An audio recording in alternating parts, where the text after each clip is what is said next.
Alright guys, welcome back to Strong Successful Male. So for today, I'm going to go over an email that was sent from a subscriber.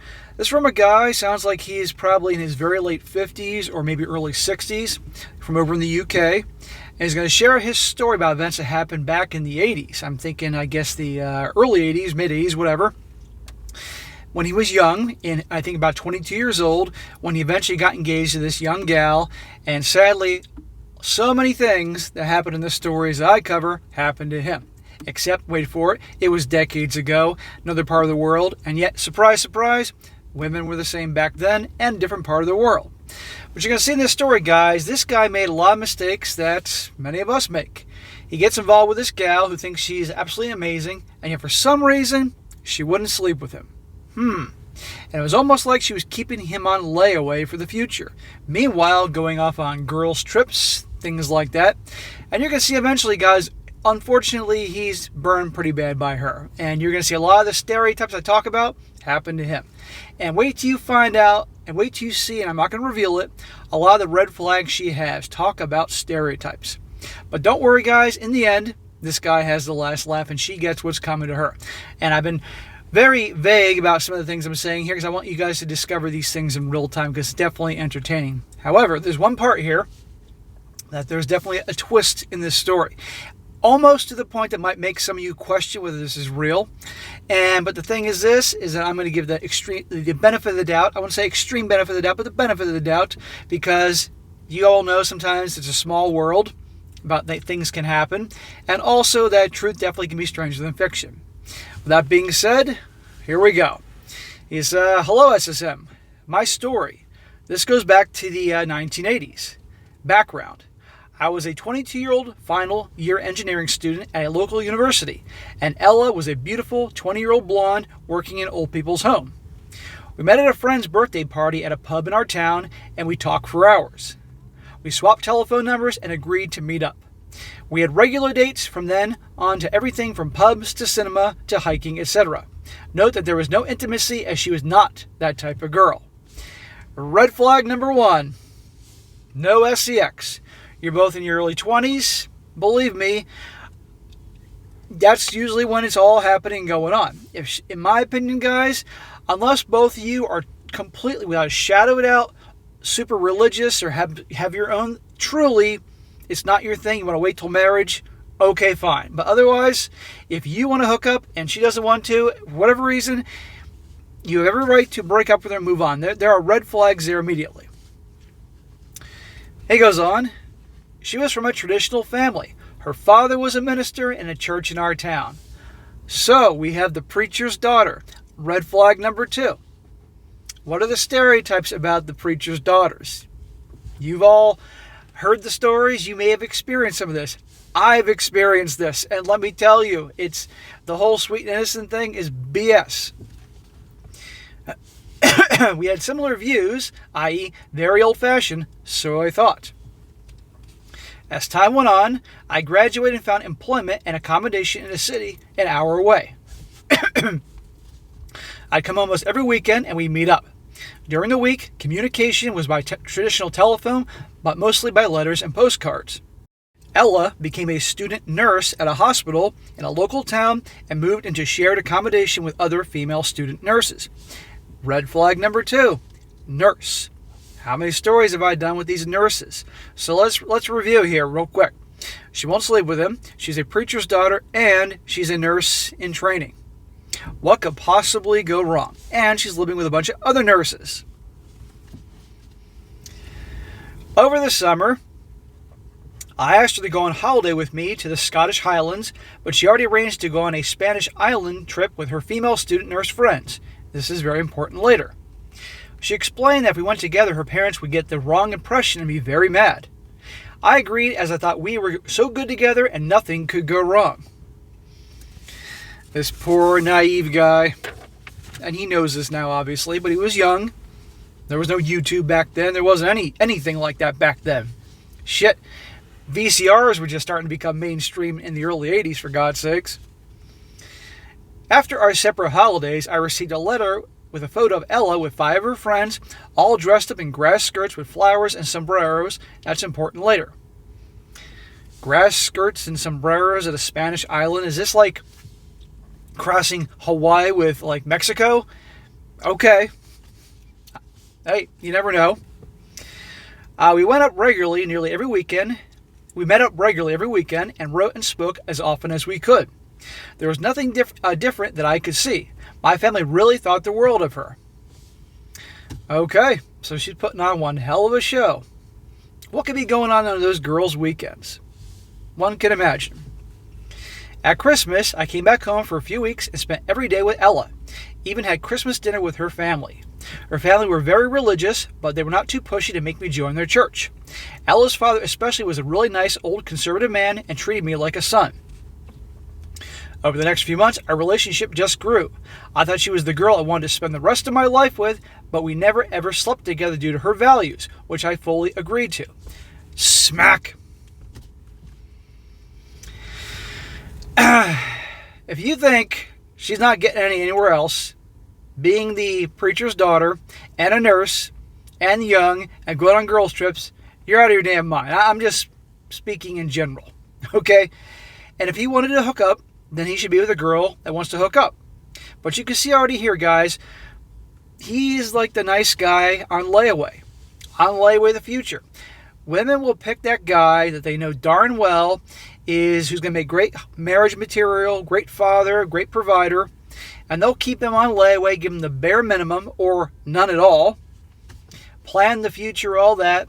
Meanwhile, when they're apart, while he thinks that she's in a committed relationship, she's out having fun with the bad boys and Chad and Tyrone on girls' weekends, girls' nights, and girls' vacations.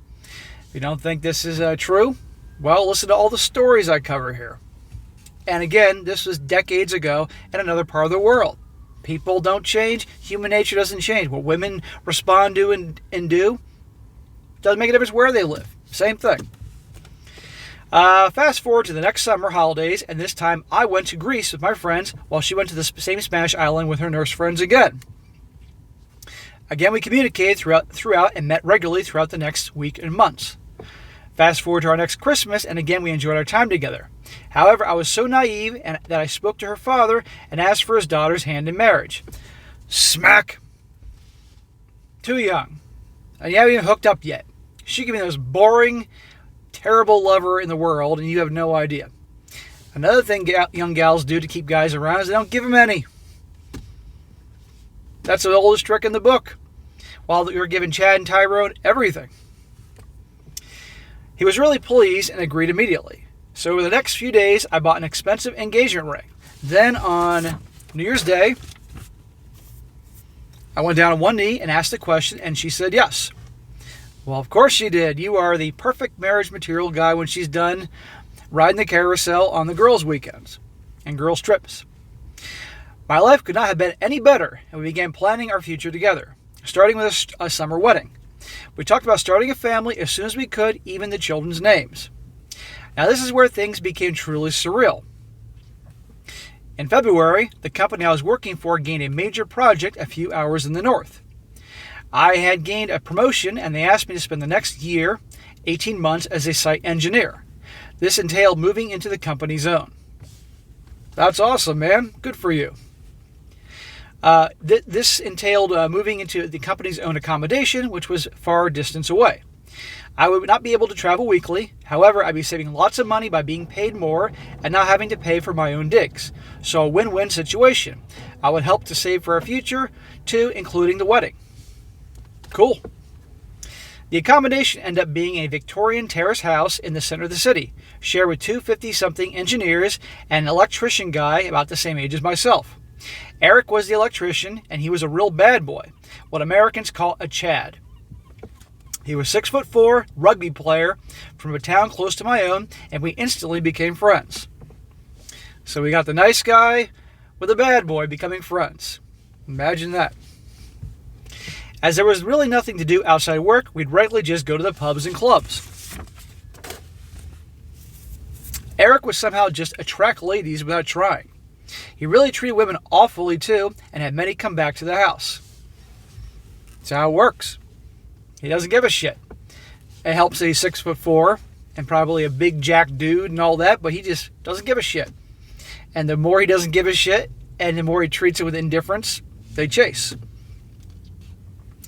As I was honest to my fiancée, I never once went out with any of the ladies and let Eric know that I was not a party animal like he was. Just pay attention to that, guys. He's being loyal and faithful. Eric would always take photographs of the girls he met and would let us know how far he got with each one. One day, Eric and myself were talking about our next summer holidays, and I mentioned that I'd be on honeymoon, but he said he and his rugby friends only go to a Spanish island every year. Wait a second. This guy's fiancée goes with her nurse friends to a Spanish island every year too. What a coincidence. Eric told me that they regularly met up and partied with student nurses from a town back home, and nothing was out of bounds. In passing, I mentioned that I had a photo of some student nurses from that town that I'd been sent. I showed him the photo, and he could not believe the coincidence, as he was the person that actually took the picture. He said that all the girls had been fun, but my stomach truly dropped when he told me that he had you-know-what with both Andrea and Ella. Ella being this guy's fiancée. Eric showed me his holiday snapshots, and one photograph was of my topless fiancé wearing only flowers and a sombrero sitting on his lap, and so I knew he was not lying. Holy freaking shit. Now this is the part I told you, the twist. Now a lot of you guys may say, that's it, this is bullshit, SSM. No way. Well, this sounds understandably a little hard to believe. Even I thought the same thing, but you never know. It's a small world, you never know. Truth is stranger than fiction, so benefit of the doubt. Holy shit. Imagine his reaction.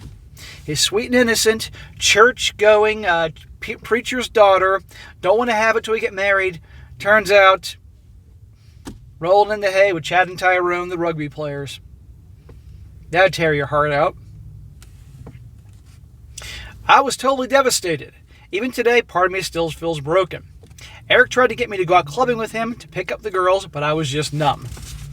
Yeah, I'd be numb too. I decided to not contact Ella, but wait until I discussed the situation with my family. At the next weekend, I traveled home to my parents and explained the situation.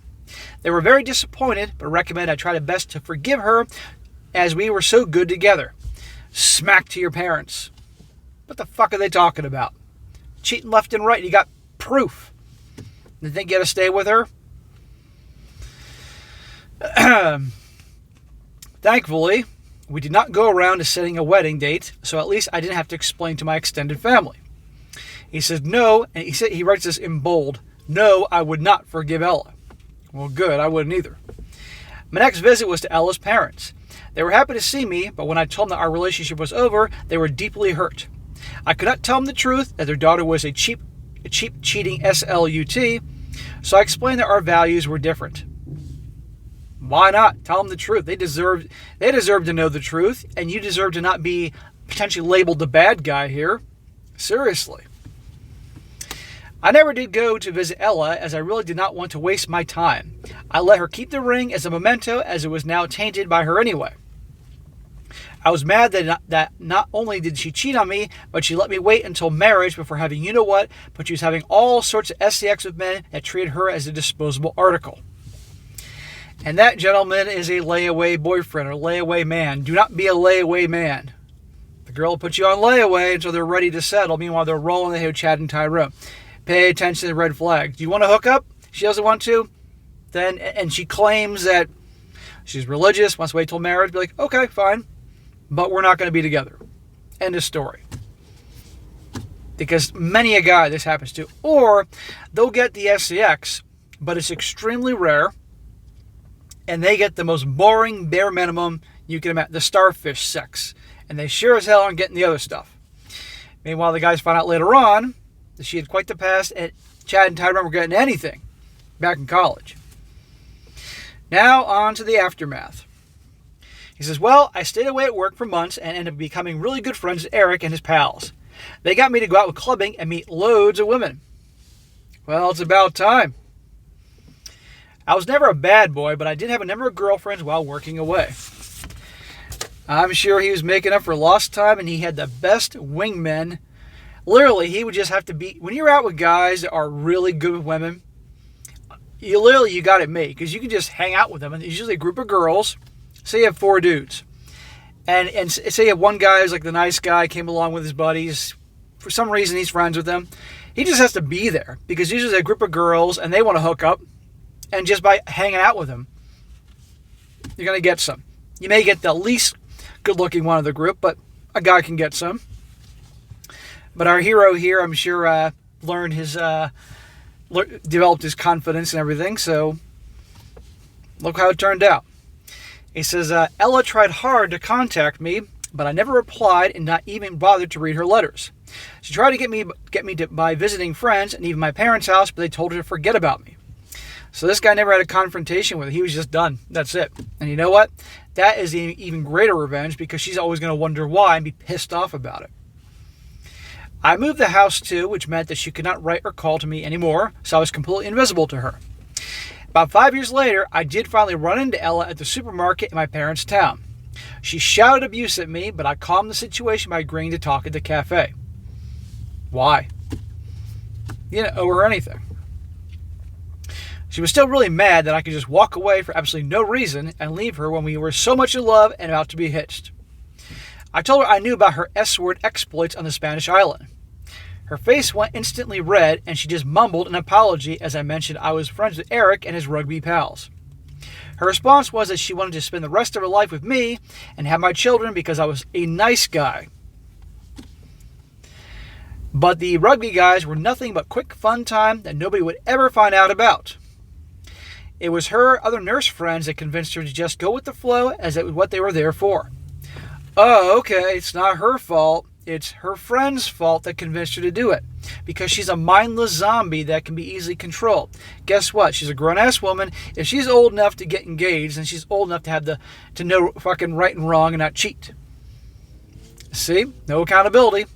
Blame alcohol, blame their friends. These are the go-to methods to try to get away with it and convince some guy, and he's like, okay. But not this guy. She wanted me to believe that she was still pure, so that I would treat her as someone special. I told her that we'd probably be having our second child by now had I not found out about her true colors. She again apologized and said it didn't mean anything and asked if there's any chance for us to meet up again. Not a snowball's chance in hell, honey.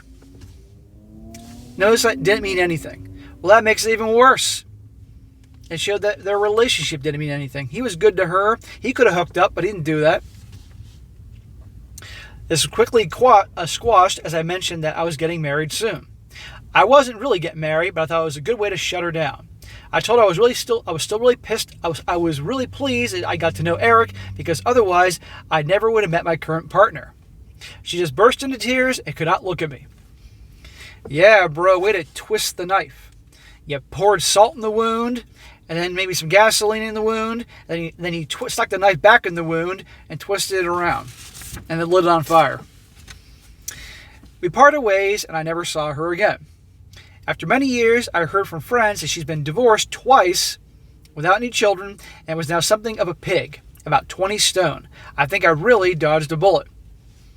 You certainly did, my man. Karma's a bitch. Myself, I never married, but I've had many girlfriends over the years. I did start my own business and did well for myself financially and have a number of homes in 3 different countries. Eric is still a friend today, and he lives in Spain as a real estate agent, playboy. And there you go, guys. So, I'm sure many of you are like, I don't know if this is true or not. But regardless, it's a hell of a story. And the point of the whole story is, don't be that guy. Don't be the layaway boyfriend, the guy that, the nice guy they're going to marry one day, but she's always going away and always going on girls' trips and weekends, and no sex or you're getting the bare minimum, all that. Be careful. Watch out for the red flags. And again, the whole nurse thing and preacher's daughter, good Lord. Now, without watching these videos, a lot of guys wouldn't know that. They think, well, she's a minister's daughter, she's got to be as pure and as white as his sheets. But the truth is, it's usually quite the opposite. And again, many of you guys know, and believe me, I know. So anyway, guys, that'd be a good one to go over here. Red flags. Don't be the layaway boyfriend. Don't be that nice guy. And the things that can happen. But again, this is good for him. He has the last laugh, which is good to hear. All right, guys, that is it for today. Be sure to comment down below. Let me know what you think about this. And guys, also, if you got a good story you'd like to share, by all means, email it to me. strongsuccessfulmale@gmail.com. Just give me some time and I'll definitely cover it down the road. And be sure to like the video, share with your friends, and subscribe. And I'll catch you next time.